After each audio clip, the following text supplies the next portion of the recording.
Civil सेवा की मुख्य परीक्षा में सामान्य अध्ययन का दूसरा और तीसरा पेपर सबसे अधिक चुनौतियों से भरा होता है और इसमें भी सामान्य अध्ययन का सेकंड पेपर जिसका संबंध मुख्यतः संविधान से है।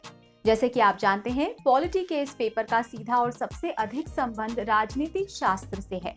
तो अगर आपके पास केवल किताबी ज्ञान होगा तो पॉलिटी पर आधारित इस पेपर में अच्छा स्कोर कर पाना आपके लिए बहुत कठिन होगा। नमस्कार, स्वागत है आपका प्रभात एग्जाम के YouTube चैनल पर। मैं हूं आपके साथ ऐश्वर्या। ये एक ऐसा प्लेटफॉर्म है जहां आपको मिलते हैं सभी कंपैरेटिव एग्जाम से जुड़े महत्वपूर्ण जानकारियां जो आपको किसी भी एग्जाम में सफल होने में काफी मदद कर सकती हैं।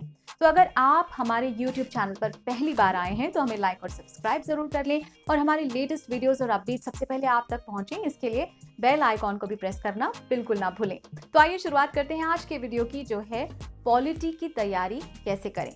तो इस पेपर के चुनौतीपूर्ण होने के बहुत कुछ स्पष्ट कारण हैं जिन्हें जानना आपके लिए बहुत जरूरी है ताकि आप खुद को उनका सामना करने के लिए तैयार कर सकें।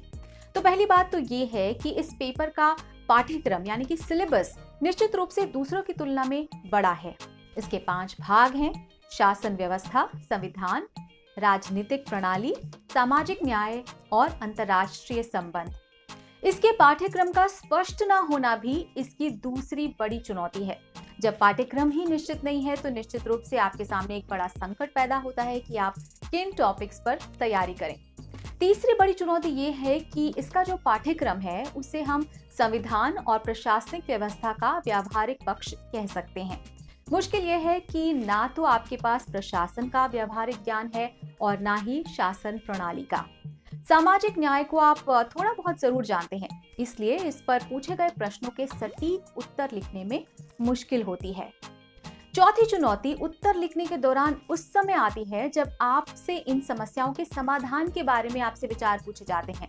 सोचकर देखिए कि यदि आपके पास उन समस्याओं का व्यावहारिक ज्ञान ही नहीं है तो आप समाधान के बारे में कैसे बता पाएंगे। पांचवी चुनौती सीधे सीधे करंट अफेयर से जुड़ी हुई है। खासकर पॉलिटी की पूरी तैयारी केवल अखबारों और समाचारों से ही संभव होती है। छठी चुनौती के रूप में अंतर्राष्ट्रीय संबंध से पूछे गए प्रश्न आते हैं, लेकिन ये इतने सामान्य प्रवृत्ति के होते हैं कि यदि आप समसामयिक वैश्विक घटनाओं के प्रति सतर्क हैं तो उत्तर दे पाना मुश्किल नहीं होगा। पढ़ने और सुनने में आपको ये चुनौतियां भले ही बड़ी सामान्य सी मालूम पड़े, लेकिन व्यावहारिक रूप से ये सामान्य नहीं है। इन चुनौतियों का सामना करने के लिए आपको किताबों की दुनिया से निकलकर समाज की जीवंत दुनिया में प्रवेश करना पड़ेगा। तो अब बात करते हैं पाठन सामग्री की।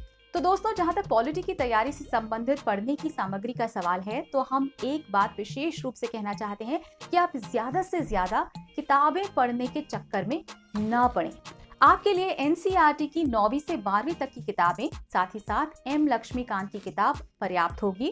हाँ, ये जरूर है कि आपकी सफलता इस बात पर निर्भर करेगी कि आप इन किताबों का कितना सही तरीके से इस्तेमाल कर पाते हैं। तो आइए अब थोड़े से उन व्यावहारिक कदमों की बात करते हैं जिन्हें उठाकर आप इस अध्ययन सामग्री के साथ न्याय कर सकते हैं। हम यहाँ अपनी बातों को पॉइंट वाइज रखेंगे ताकि ये आपके दिमाग में अलग और स्पष्ट रूप से मौजूद रहें। तो पहला पॉइंट ये कि आपको अपनी तैयारी की शुरुआत एनसीईआरटी की किताबों से ही करनी चाहिए। उनमें जितने भी अध्याय दिए गए हैं उन्हें आप अच्छे से समझिए। आप ये मानकर चलें कि आपको नहीं मालूम कि संविधान क्या होता है, सरकार क्या होती है, विधायिका किसे कहते हैं, समानता, स्वतंत्रता और न्याय की परिभाषा क्या है, लोकतंत्र किस तरीके से काम करता है, वगैरह वगैरह। इन किताबों में इन अध्यायों को बहुत विस्तार से और व्यावहारिक स्तर पर समझाया गया है और आपको पूरी गंभीरता के साथ इसे समझना होगा। तो इसके बाद आप एम लक्ष्मीकांत की किताब पढ़ें और संविधान को बहुत अच्छे तरीके से समझें। इस किताब को पढ़ते समय एनसीईआरटी की किताब से आपने जो कुछ भी जाना है उसे जोड़ते हुए चलें। तो इस तैयारी के बाद जब आप अखबारों में पॉलिटी से संबंधित कोई भी संपादकीय टिप्पणी या लेख पढ़ते हैं तो उसे न केवल संवैधानिक पृष्ठभूमि में ही देखें बल्कि उसे समझने की कोशिश भी करें। ये जानें कि इसके लिए किस तरह के संवैधानिक प्रावधान हैं। रेडियो पर या दूरदर्शन समाचार पर इससे संबंधित जिन भी महत्वपूर्ण मुद्दों पर बहस होती है या साक्षात्कार लिए जाते हैं उन्हें आप ध्यान से सुनें। ये आपके सोचने और समझने की क्षमता को बढ़ाएंगे। साथ ही साथ महत्वपूर्ण घटनाओं पर अपनी ओर से विचार भी करें। जब आपकी तैयारी थोड़ी अच्छी हो जाए तो बेहतर होगा कि आप उन पर थोड़ा बहुत लिखना भी शुरू कर दें। नेक्स्ट पॉइंट ये कि जो टॉपिक्स आपको महत्वपूर्ण मालूम पड़ते हैं उन्हें आप अपने रजिस्टर के एक पेज पर नोट कर लें। फिर उस टॉपिक से संबंधित जब भी आपको कोई महत्वपूर्ण तथ्य, घटनाएं, विचार, आंकड़े या संवैधानिक प्रावधान आदि के बारे में पढ़ने को मिले तो उन्हें रजिस्टर में नोट करते हुए जाएं। इसके लिए कुछ स्थान छोड़कर रखें और इन टॉपिक्स को लगातार रिवाइज करते रहें। तो दोस्तों, निश्चित रूप से इस तरह की तैयारी में थोड़ा समय तो लगेगा, लेकिन इससे आपकी जो तैयारी होगी वो बहुत ही ठोस होगी।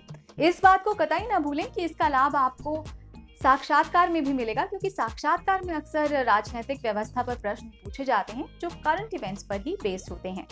तो अगर आपको हमारा ये वीडियो पसंद आया हो तो आप इसे अपने दोस्तों के साथ भी जरूर शेयर कर लें, और अगर आपके पास हमारे लिए कोई सवाल है, कोई सुझाव है तो उसे कमेंट्स में लिखकर हमें जरूर बताएं। तो जल्द ही आपसे फिर मुलाकात होगी एक नए टॉपिक पर, एक नए वीडियो के साथ। तब तक के लिए मुझे दीजिए इजाजत और देखते रहिए प्रभात एग्जाम। नमस्कार।